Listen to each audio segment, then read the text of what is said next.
El filete acababa de llegar frente a mí. Poco hecho, como siempre. Cuando Chelsea se aclaró la garganta y golpeó su copa de vino con el dorso de su tenedor, produjo ese tin agudo y hueco que atraviesa una habitación. Levanté la vista, medio sonriendo, a punto de alzar la mía para el brindis. No tenía ni idea de que estaba a segundos de convertirme en una historia con moraleja.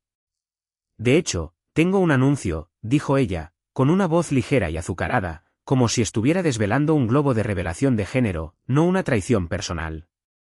Se puso de pie, se alisó el vestido de seda y sonrió con esa sonrisa tensa y ensayada de concurso de belleza. Mis amigos, mis colegas, incluso mi padrino. Todas las cabezas se volvieron hacia ella, esperando algo conmovedor. Estaba a segundos de agradecerles a todos por venir, por apoyar mi próximo capítulo, por celebrar el hecho de que la junta de mi difunto padre acababa de votarme como fideicomisario por legado. En cambio, vi a mi esposa de 8 años cometer tranquilamente un homicidio social. He estado viendo a otra persona, dijo con el mismo tono que uno usaría para decir, compré leche de almendras en su lugar. Sin preámbulos, sin disculpas, solo voltaje puro. Y él es quien me animó a ser honesta con todos vosotros. Así que, gracias, Evan, por todo, de verdad. La mesa se congeló. Unos cuantos tenedores se detuvieron en el aire. Un tipo intentó soltar una risita como si fuera una broma. No lo era. Podía oír la sangre en mis oídos. Ahora, la mayoría de los hombres se habrían puesto rojos, habrían tirado algo, exigido respuestas. Yo no hice nada de eso. Simplemente busqué mi cartera, saqué mi tarjeta y llamé al camarero con una calma que todavía no estoy seguro de si fue real. ¿Podría traer la cuenta? Separada está bien. Incluso dejé un 25% de propina. Porque, demonios, no es culpa del camarero que mi esposa detonara una granada durante los aperitivos. Ella se quedó allí mirándome, esperando una reacción. Lo que fuera. No le di ninguna. Firmé, me puse de pie, me arreglé la chaqueta y salí. La dejé allí con su nuevo patrocinador de honestidad y una docena de rostros que nunca volverían a mirarla de la misma manera. Eso es lo que tienen las traiciones públicas. Todo el mundo ve quién apretó el gatillo. Nadie olvida de dónde vino la bala. Y si todavía estáis aquí escuchando, más del 97% de vosotros aún no estáis suscritos. Si eres uno de ellos, pulsa ese botón. Motiva al equipo más de lo que os imagináis. De vuelta en el coche, me senté en silencio. No lloré, no grité, solo miré mi reflejo en el espejo retrovisor y tomé una decisión. No sería el hombre que suplicara una explicación. No competiría con otro tipo por migajas de dignidad. Desaparecería tan completamente que contarían historias sobre ello. Ella quería humillarme. De acuerdo, pero nunca obtendría el cierre, nunca pondría sus manos en el final. Conduje hasta mi oficina, desenchufé el ordenador de sobremesa, tomé mis discos duros, mi vieja bolsa de lona y una llave que no había usado en años, una que ella ni siquiera sabía que existía. Un segundo trastero fuera de los registros, pagado en efectivo, escondido detrás de una lavandería. Cambié mi teléfono por un prepago de tapa. Dejé el smartphone funcionando bajo el grifo en el fregadero de la cocina, donde sabía que ella lo encontraría zumbando hasta su tumba poco profunda. Luego abrí una polvorienta carpeta de Manila etiquetada como Fase 1. Ella pensaba que estaba siendo audaz, valiente, quizás incluso inspiradora. Pero lo que Chelsea nunca se dio cuenta es esto: yo nunca hacía movimientos emocionales. Siempre jugaba a largo plazo, y la primera jugada a largo plazo comenzó hace más de un año. La casa estaba en un silencio sepulcral a las 4:13 de la madrugada. Las mismas paredes que una vez resonaron con jazz en los domingos perezosos ahora solo observaban. Juzgaban. Me moví por la cocina en calcetines, evitando el teléfono destrozado en el fregadero, que todavía zumbaba débilmente bajo el agua como un insecto moribundo, y abrí el armario sobre la nevera. La mayoría de la gente guarda pasta o pilas ahí arriba. Nosotros guardábamos una llave, vieja, oxidada, envuelta en una goma elástica. No habría nada en nuestra casa. Esa era la cuestión. La bolsa de lona ya estaba hecha. Llevaba meses así. No por paranoia, solo por instinto. Un par de botas, un disco duro de respaldo, un portátil desechable, fajos de billetes que sumaban $40.000. Dinero que Chelsea nunca supo que existía porque fue sacado de los dividendos de una LLC prematrimonial de la que una vez bromeó llamándola, la empresa fantasma de tu padre muerto. Es curioso cómo las empresas fantasma a veces vuelven para atormentar a los vivos. Me subí a mi camioneta. Sí, conservaba la Tecoume del 98, y conduje 27 millas al oeste hasta un trastero que había abierto bajo un alias olvidado. El mismo nombre que usé en la universidad para evitar las multas de aparcamiento. Dentro, una identidad completamente intacta, como una piel nueva esperando a ser cerrada con cremallera. Aún no la necesitaba, pero se sentía bien saber que era real, que yo existía en otro lugar, intocable. A las 6:10 de la mañana, estaba registrado en un motel de carretera con un nombre falso y un cepillo de dientes de una máquina expendedora. El colchón chirriaba como si tuviera un trauma. La vista desde la ventana era de un contenedor de basura y un carrito de la compra roto. Perfecto. Nadie te busca en lugares que huelen a moho y a cigarrillos 2x1. Entonces hice una llamada, solo una. Harvey Beckman, dije cuando respondió, somnoliento. Joder, Evan, todavía me la debes. No discutió, ni siquiera preguntó por qué, solo dijo, ¿estás en problemas? No. Por fin estoy en movimiento. Al mediodía, 3 documentos estaban en marcha, una renuncia total a la Fundación Beston enviada por correo certificado y firmada a nombre del sucesor que yo mismo elegí a dedo, una reactivación legal de la latente Beckman Morris LLC. Y una transferencia de sus cuentas a un fideicomiso recién formado con sede en Oregón, un estado donde los fideicomisos no tienen que listar a los beneficiarios en los registros públicos. ¿Y adivina quién controlaba ese fideicomiso? No Chelsea. No solo estaba desapareciendo físicamente. Estaba borrando mis huellas a medida que avanzaba. Hubo un momento que casi me quiebra. Solo uno. Me había detenido en un diner a las afueras de la ciudad, pedí café solo y huevos que no toqué. En la mesa de enfrente, un padre ayudaba a su hija a colorear sin salirse de las líneas. Observé a la niña reír, con el pelo en 2 coletas. Luego lo llamó, papá, de esa manera en que lo hacen los niños cuando todavía piensan que eres invencible. Chelsea y yo lo habíamos intentado una vez, tuvimos un aborto espontáneo. Ella dejó de intentarlo después de eso. Yo seguí esperando, estúpidamente, hasta que la esperanza se convirtió en otra factura sin pagar. Dejé un billete de 50 debajo de la taza y me fui.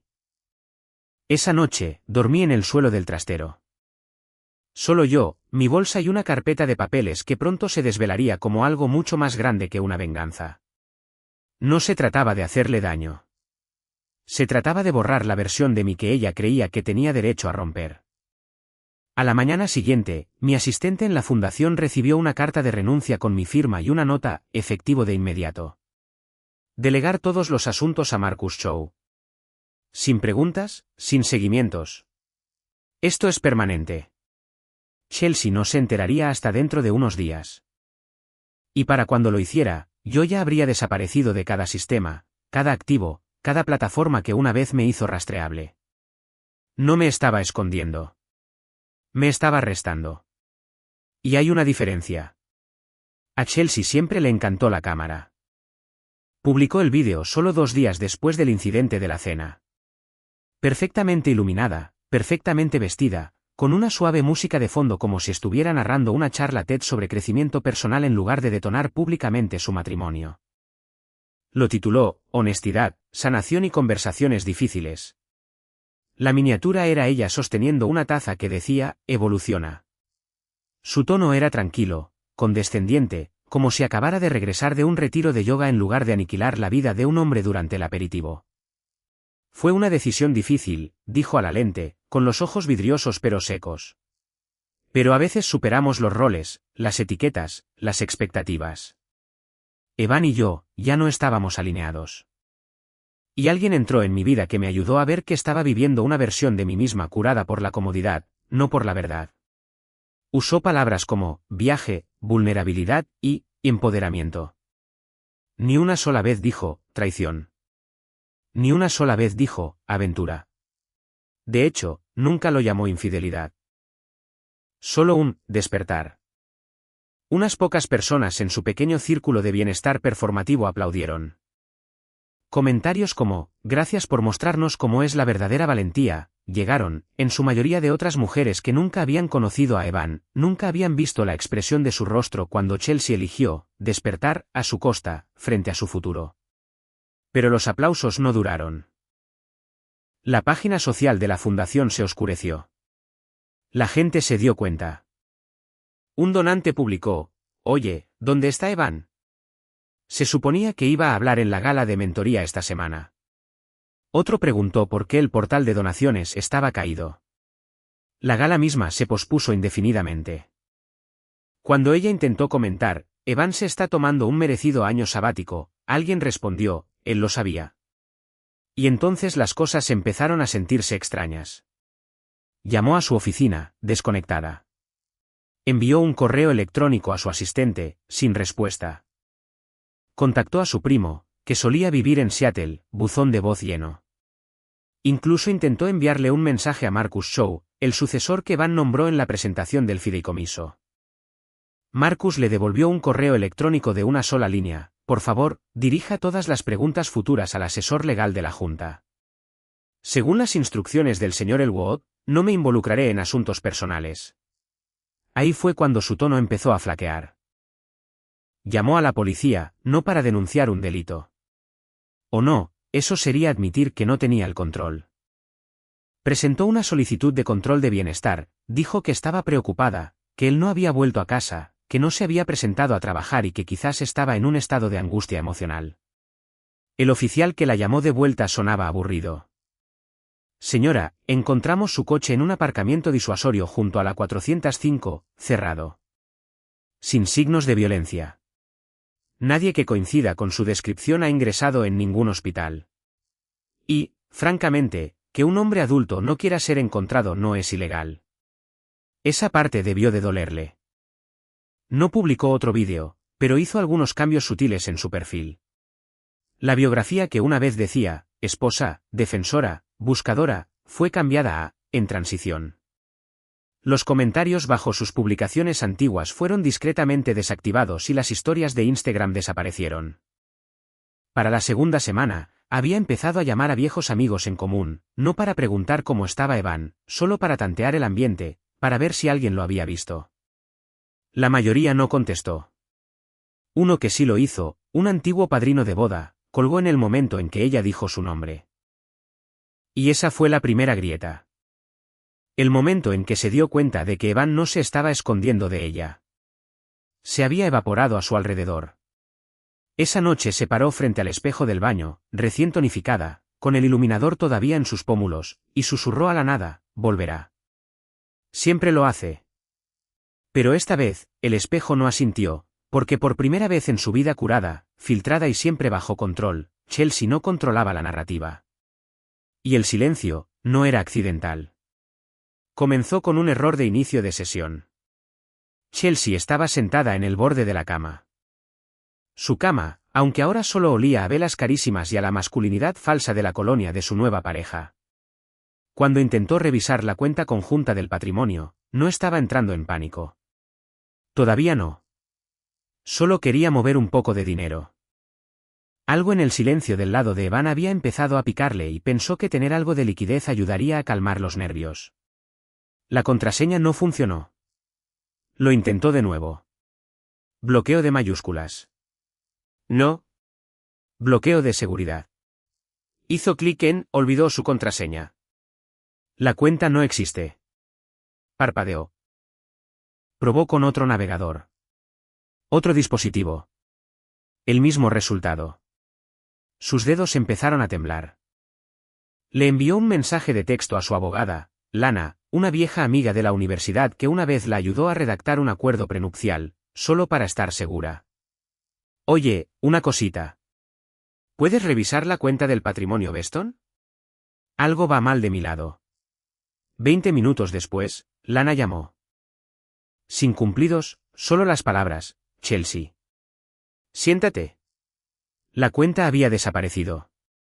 No cerrada, absorbida. El patrimonio Beston ya no existía en su forma original. Sus activos, líquidos y de otro tipo, habían sido transferidos hacía 6 meses a algo llamado Fundación Driftwell, un fideicomiso benéfico privado con una junta compuesta por 3 miembros. Chelsea no era uno de ellos. Evan, sin embargo, ostentaba el voto de desempate singular en todas las decisiones. Los estatutos del fideicomiso eran herméticos. Nadie podía tocar los fondos a menos que cumplieran 2 condiciones: formaban parte de la Carta de Constitución original y no tenían ningún incumplimiento activo o histórico de la cláusula moral vinculada a la unión que fundó el fideicomiso. La voz de Chelsea se quebró. ¿Qué cláusula? Lana guardó silencio. El acuerdo prenupcial. Me hiciste ayudar a escribirlo. ¿Recuerdas? No, yo. La garganta de Chelsea se secó. Eso era una cláusula estándar, Lana, solo lenguaje para calmar a su tía. Lana suspiró. Página 14. Cláusula 6c. Se activa tras una infidelidad comprobada. Lo firmaste. Y Evan hizo una pausa. Evan certificó ante notario su copia de testigo con pruebas con sello de tiempo. Esto no fue emocional, Chels. Lo planeó. Enterró esta cláusula hace un año. Fue entonces cuando el pánico la golpeó. Cerró de golpe el portátil, cogió su teléfono y llamó al antiguo contable de Evan. Directo al buzón de voz. Llamó a la línea de la oficina de la fundación. Desconectada. Probó suerte en LinkedIn, encontró a un contable junior que una vez elogió a Evan en un comentario y le envió un mensaje directamente. La respuesta llegó 5 minutos después. Por favor, dirija todas las futuras consultas al departamento legal de la fundación. El señor Elwood ya no es accesible a través de este canal. Gracias. Era como una fila de puertas cerrándose de golpe una por una, resonando en un pasillo de mármol por el que solía caminar con tacones que ahora no podía permitirse. Fue al banco en persona, blandió su identificación como un arma, exigió hablar con un gerente de sucursal. El hombre la hizo sentar amablemente y buscó lo poco a lo que todavía podía acceder. El fideicomiso era real. Los activos eran reales. Los registros de retirada, congelados. La propiedad, de control exclusivo. Pero estábamos casados, siseó ella. El gerente volvió a mirar la pantalla. Ya no legalmente. ¿Qué? Giró ligeramente el monitor. Se presentó una disolución hace 4 semanas basada en una cláusula de su acuerdo prenupcial. El acto de infidelidad verificada sirvió como motivo inmediato para la disolución unilateral. Efectiva en el momento de la presentación. Es raro, pero técnicamente válido. El papeleo había sido presentado. Limpio, elegante, irrevocable. Chelsea salió tambaleándose al aparcamiento, con la cara ardiendo. Esto no era una reacción. Era una trampilla que había sido encerada, preparada y dejada a la espera. Ella pensó que estaba lanzando una bomba. Pero Evan había manipulado el edificio con cargas silenciosas un año antes, y ahora el suelo había desaparecido. Chelsea siempre asumió que la lealtad tenía fecha de caducidad. Que los amigos eran solo proximidad en piloto automático. Que la gente seguía adelante. Pero este silencio era diferente. No era distancia. Era deliberado. Y era sofocante. Empezó con mensajes de texto ligeros y casuales al antiguo grupo de amigos de Evan. Aquellos que solían venir las noches de partido o a las catas de vino que ella fingía disfrutar. Oye, hace mucho que no nos vemos. Un brunch algún día. Sin respuesta. Ni siquiera un pulgar hacia arriba. Le envió un mensaje a Paul, el que siempre coqueteaba un poco demasiado abiertamente. Seguramente él cedería. Su respuesta fue cortante: no me interesan las consecuencias. Buena suerte. ¿Consecuencias? Esa palabra persistió como perfume en una habitación cerrada. A continuación, contactó al mentor de Evan, el Dr. Llewellyn, el hombre que una vez brindó por su compromiso con un Glenlivet de 40 años y la llamó, aguda como un bisturí, peligrosa como un escalpelo. Le envió un correo electrónico a su dirección de la universidad. Rebotó. El sitio web decía que se había jubilado. intentó llamar a su oficina, buzón de voz en español. Cuando finalmente localizó a su antigua asistente, la mujer se rió y dijo, se mudó a España hace 2 meses. Sin dirección de reenvío. Lo siento. ¿Mudado a España? Así como así, desaparecido. Igual que Van. Incluso su primo Nate, el fotógrafo que una vez durmió en su sofá durante un mes, afirmó que no había hablado con Evan en años. Su tono en el teléfono era rígido, como si cada palabra hubiera sido aprobada por un abogado. Cuando Chelsea insistió, vamos, Nate. No soy la villana aquí, él exhaló bruscamente. ¿Crees que está enfadado por la cena, Chelsea? No es eso. Eso fue solo el final. ¿Qué significa eso? Click lanzó el teléfono al otro lado de la cama. La siguiente parada fue la oficina de la fundación. Se vistió para la ocasión, profesional, arrepentida, no amenazante. Entró esperando familiaridad, pero la recepcionista, cara nueva, tono nuevo, la miró de arriba abajo como si estuviera vendiendo multipropiedades. Chelsea Luod, dijo. La mujer ladeó la cabeza. ¿Tiene una cita? No, pero estoy. Estaba en la junta asesora. Pausa. Del tipo que no puedes desoír. Hay una razón por la que ya no lo está. Chelsea se puso rígida. Disculpe. Señora, he recibido instrucciones de notificar a seguridad si intenta entrar sin autorización. Si desea dejar sus datos de contacto, podemos remitirlos al equipo legal. ¿Seguridad? ¿Equipo legal? Retrocedió tan rápido que casi derriba un puesto de revistas. Afuera, en su coche, intentó respirar, pero le temblaban las manos. No de miedo, sino de comprensión. Él no solo se había ido. No había huido. La había borrado. Los correos electrónicos que una vez compartieron ahora devolvían errores. Las carpetas de Dropbox habían desaparecido. Incluso las antiguas conexiones mutuas en LinkedIn comenzaron a desvanecerse una por una. Las fotos de la boda en las que solía etiquetarlo, su nombre estaba desvinculado, desactivado, como si Evan Elwood hubiera sido un sueño y ella se hubiera despertado sola. En una cena 2 semanas después, su primer evento social desde la implosión, alguien hizo sonar una copa y bromeó sobre hacer ghosting con hojas de cálculo.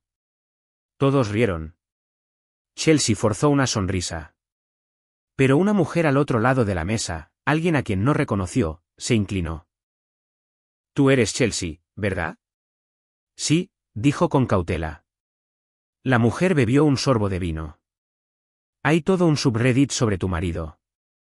Desapareció, movió activos, empezó de nuevo. Es como ver a un hombre. Chelsea rió nerviosamente. Reddit hace que todo suene dramático. La mujer no sonrió. No, lo digo en serio. Es impresionante. No se ve ese nivel de disciplina a menudo. Chelsea se quedó helada. No por la historia, sino por la forma en que la mujer dijo, tu marido. Tiempo presente. Como si Chelsea todavía fuera parte de la historia. Pero no lo era. No estaba siendo ignorada. Estaba siendo redactada, eliminada capa por capa. No era solo que Evan hubiera desaparecido. Era que en la nueva versión de su mundo, ella nunca había existido en absoluto. Habían pasado 3 años. 3 años de un silencio más ruidoso que cualquier discusión, más frío que cualquier portazo. 3 años de titulares que seguían adelante, de amigos en común teniendo bebés y divorciándose y mudándose a Vermont o Austin o Bali. 3 años de Chelsea fingiendo, al menos públicamente, que estaba bien, incluso mejor, que estaba escribiendo un libro, lanzando una consultoría, redescubriéndose a sí misma. Pero la verdad es que estaba dando vueltas en círculos, no sanando, no avanzando, solo orbitando un espacio que ya no reconocía su existencia. Hasta la revista. No era una publicación de primer nivel, no GQ, no Architectural Digest, solo un artículo de estilo de vida costero de nicho que alguien había dejado en la mesa de una cafetería en Savannah, donde Chelsea fingía escribir sus memorias. La hojeó distraídamente, buscando diseños fotográficos para imitar colores, equilibrio, tono, hasta que aterrizó en un reportaje de 2 páginas titulado, El susurrador de maderos. Dejó de respirar. Allí estaba él, medio de perfil, medio en la sombra, esculpiendo una pared curva de madera a la deriva a lo largo de una duna. Se le veía diferente, más mayor pero no envejecido, bronceado, con la barba salpicada de canas pero recortada como si tuviera un propósito. Llevaba un delantal de lona gastado. Sus manos eran ásperas.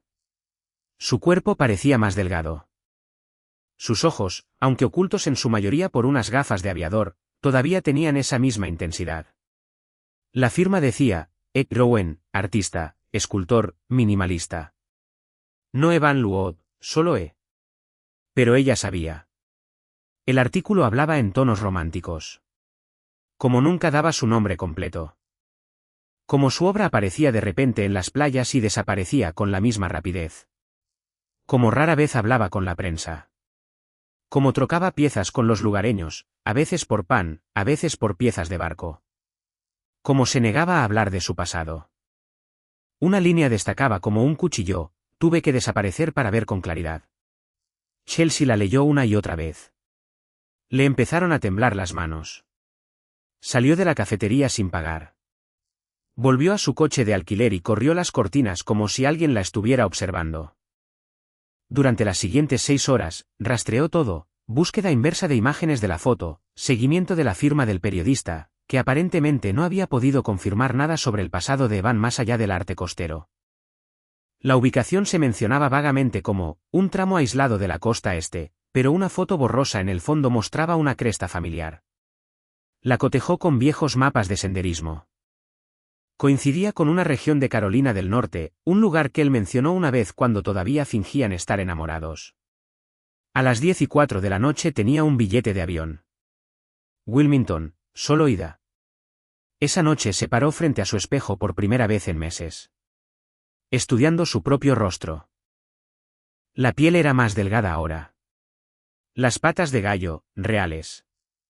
Susurró en voz alta, como si practicara. Hola, Evan. No esperaba, no. Demasiado ensayado. Evan, leí algo, no. Demasiado obvio. Lo intentó de nuevo. Te he echado de menos. Esa dolió decirla, porque era verdad. Intentó dormir pero no pudo. Los sueños seguían retorciendo versiones de él dándole la espalda, de él mirándola como si fuera vaho en un cristal. Se despertó sudando, preparó una sola maleta de mano y se quedó mirando su pasaporte durante 10 minutos, aunque no salía del país. Cuando abordó el vuelo a la mañana siguiente, llevaba gafas de sol y una sudadera con capucha, como alguien en un programa de protección de testigos. Mantenía la revista doblada en su bolso, con la página marcada. No porque necesitara la foto, sino porque le recordaba cómo se veía ahora. Libre, no amargado, no arruinado, no acechando en las sombras de su antigua vida. No intentaba vengarse, no publicaba citas crípticas. No intentaba nada en absoluto. Simplemente se había convertido en otra cosa. Y eso la aterraba más que si hubiera desaparecido por completo. Porque los hombres que desaparecen pueden ser encontrados. Pero los hombres que se transforman, no regresan. La arena estaba fría bajo sus sandalias. Arenosa y suave de esa manera que solo pueden ser las playas al amanecer. Todavía intactas, todavía honestas. El sol no había salido del todo, solo una pálida quemadura sangrando en el horizonte como si alguien hubiera manchado oro con el pulgar. Y allí estaba él, solo, exactamente como decía el artículo. Sin séquito, sin cámaras, solo un hombre agachado cerca de la marea, ensamblando largas tiras plateadas de madera a la deriva en algo que parecía el esqueleto de una ballena a media respiración. Sus manos se movían lentamente, deliberadamente, pasando una cuerda por surcos desgastados por el mar, juntando piezas como si estuviera remendando algo que el océano había intentado olvidar. Chelsea se detuvo a 6 metros detrás de él, sin saber cómo respirar. No había oído sus pasos. O tal vez sí no le importaba. Tal vez simplemente sabía quién sería. Esperó el momento adecuado, el ángulo correcto. No había ninguno. Así que dijo su nombre. Evan. No se sobresaltó. No se giró bruscamente como un hombre sorprendido. Simplemente se enderezó un poco, se levantó lentamente y giró la cabeza. Su rostro captó la luz lo suficiente como para que ella lo viera todo. La barba recortada, los pómulos más afilados.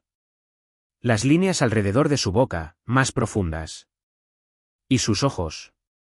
Sus ojos no albergaban odio. Peor aún, no albergaban nada. Hola, dijo ella, forzando la sílaba a través del nudo en su garganta. Él no respondió, solo la miró como si fuera un cuadro que no recordaba haber colgado.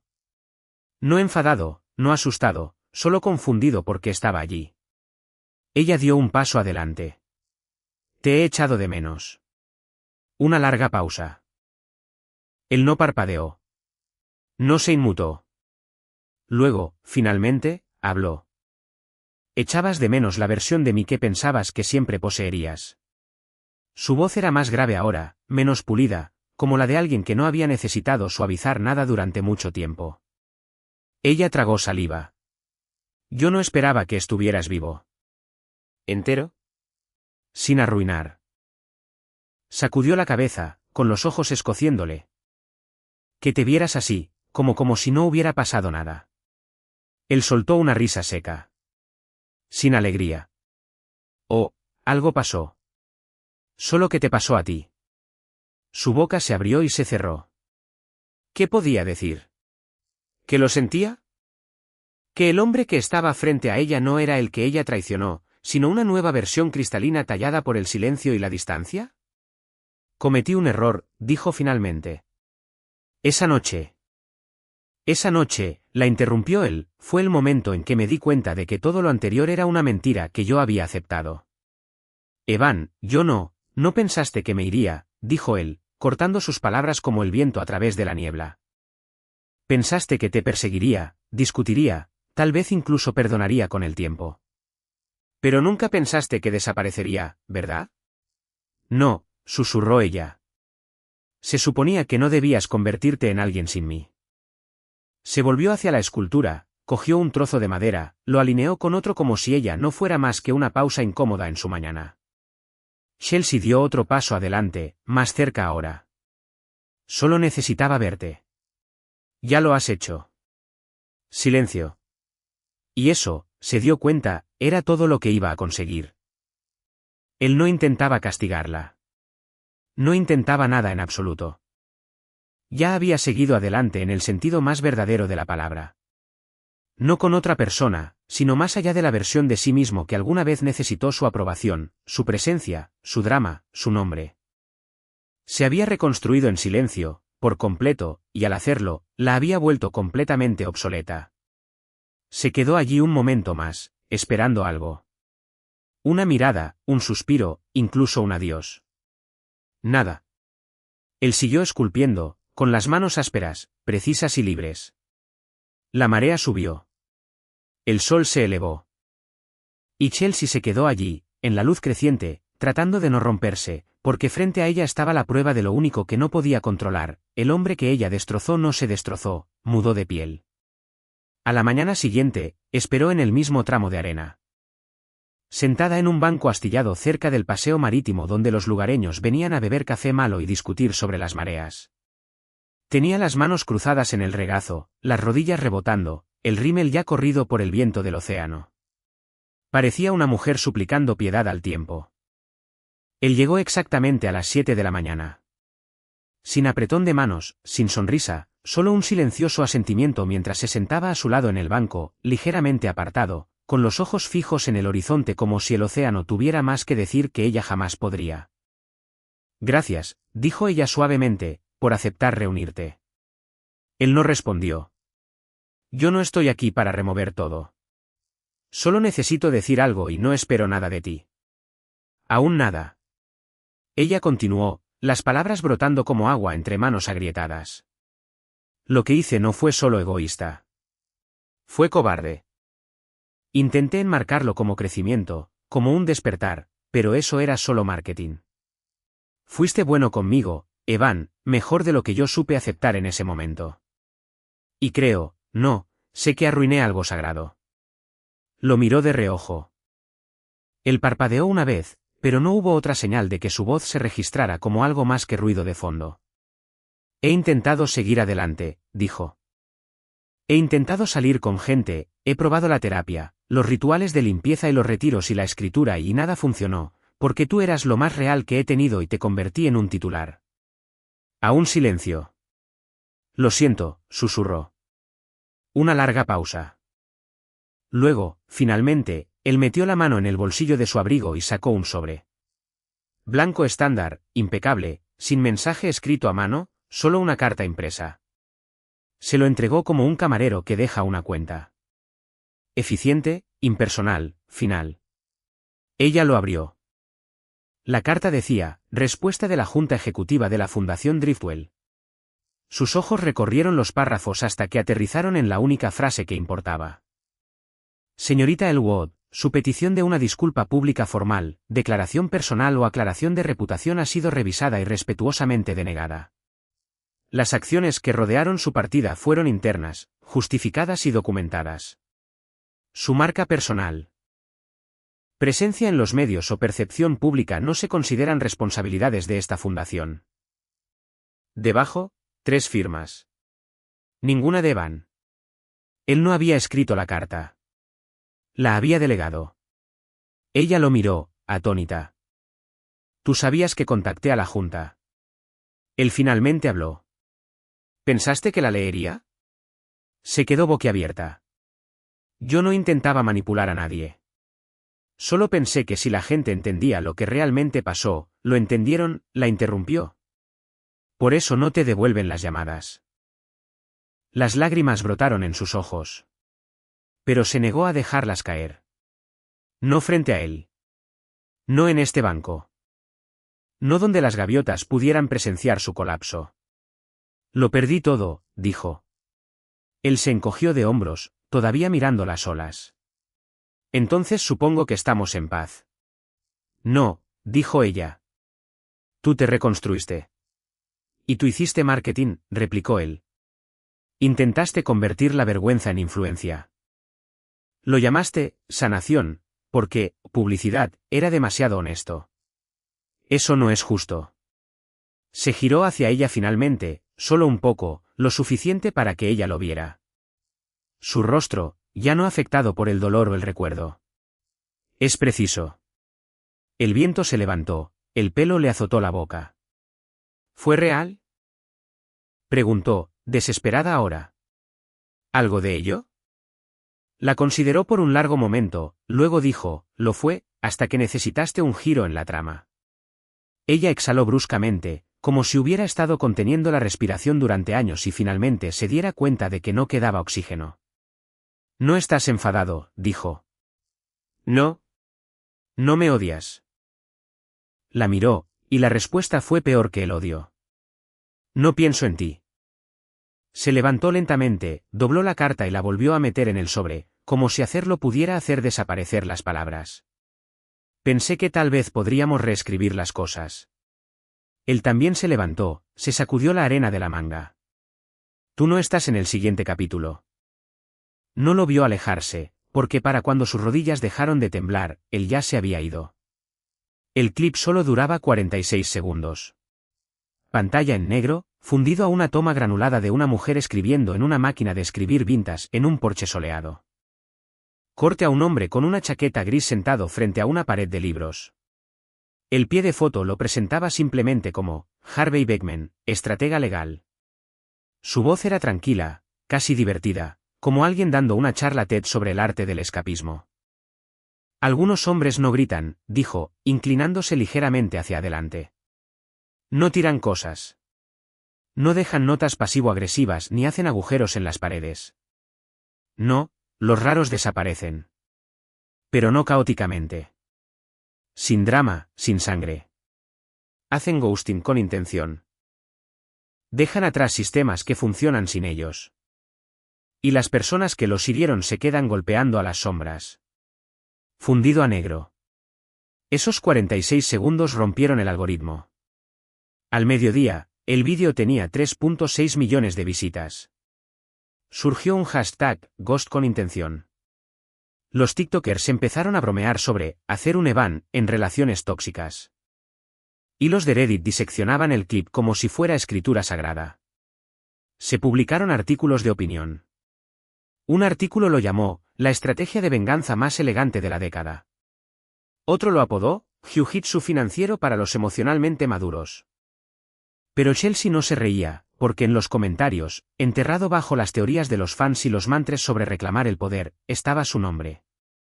No completo, nadie publicó, Chelsea Luod, directamente, pero sí suficientes migas de pan para seguir el rastro. Unos pocos comentaristas de los días de la fundación comenzaron a filtrar detalles. Estoy bastante seguro de que el tipo era Evan Luod. Su esposa lo delató durante una cena, ¿verdad? Otros se sumaron. Apareció una foto borrosa de la revista. Un Reddit afirmó tener información privilegiada de un amigo en común. Entonces alguien desenterró el vídeo de Honestidad, Sanación y Conversaciones Difíciles, que Chelsea había publicado 3 años antes. Resurgió como un cadáver en un lago, y no había envejecido bien. Se sacaron clips de contexto o, peor aún, se dejaron en contexto. Sus frases sobre el despertar y la alineación se empalmaron sobre vídeos de reacción de gente visiblemente asqueada. Un usuario añadió música dramática y lo tituló, "Cómo arruinar tu vida en menos de 2 minutos". Chelsea intentó adelantarse, publicó una declaración en su blog, aprecio el interés que ha generado mi antigua relación. Por respeto a mi pasado y a la privacidad de todos los involucrados, no participaré en narrativas mediáticas. La sanación no es lineal. Es privada. Es sagrada. La reacción fue instantánea. ¿Usaste la palabra sagrada para describir un movimiento de relaciones públicas? Esta mujer engañó a su marido en una cena y ahora quiere privacidad. Señora, usted publicó un vídeo de sanación 3 días después de la aventura. Quería una audiencia.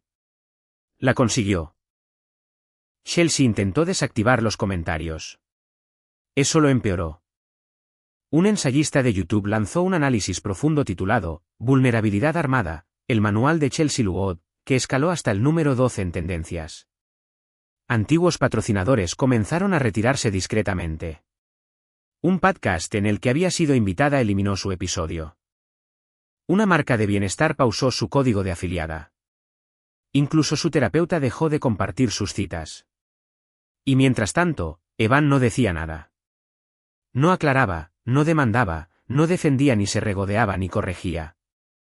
Simplemente continuaba construyendo cosas con madera a la deriva, trocando su arte por café, anclando su nombre a nada y a nadie.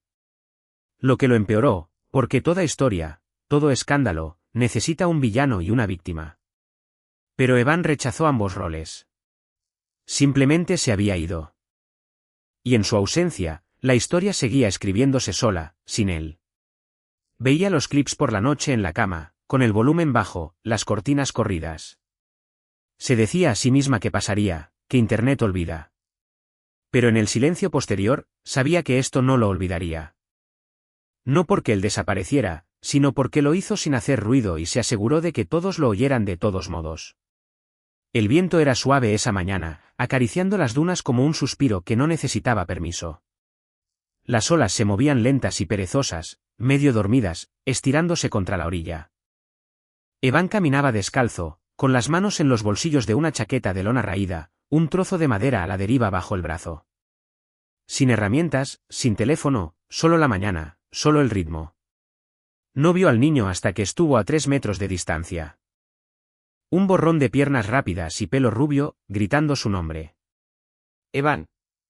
Evan, mira lo que encontré. El niño sostenía el caparazón oxidado de un cangrejo herradura, orgulloso como si hubiera descubierto un tesoro enterrado. Evan se agachó, tomó la frágil cosa con delicadeza en su mano, la giró 1, 2 veces. Muerto pero limpio, dijo. Buen ojo. El niño sonrió de oreja a oreja. ¿Podemos quedárnoslo? Evan asintió. Para la próxima escultura. Puedes elegir dónde va. Detrás de ellos, unos pasos más lentos, vacilantes. Evan se levantó, no por alarma, sino por inevitabilidad. Sabía quién era antes de girarse. Chelsea. Más delgada ahora. Su piel tensa sobre unos pómulos que una vez sostuvieron la risa como si se la debieran. Llevaba sandalias, sin maquillaje, y un largo cardigan que no pegaba con la playa. Llevaba el pelo recogido, pero mechones sueltos se adherían a su cara con el viento. Parecía alguien tratando de no temblar. No había séquito, ni sonrisa curada, ni cámara siguiéndola desde los arbustos, solo ella y el peso de 3 años estrellándose como una resaca que no vio hasta que fue demasiado tarde. Los ojos de Van se posaron en ella y luego se apartaron, no de forma deliberada, simplemente sin interés. Ella dio un paso adelante. «Yo no sabía que estabas aquí hoy», dijo, con la voz gastada por el desuso o el arrepentimiento. No supo cuál. Solo estaba caminando. Él no asintió. No habló. ¿Tu ahijado?, preguntó ella, viendo al niño saltar adelante con el caparazón. Evan miró hacia el niño, que ahora cavaba una pequeña zanja con las manos. Una familia me acogió. Es suyo. Yo solo soy el tipo que talla espinas de pescado en las vallas.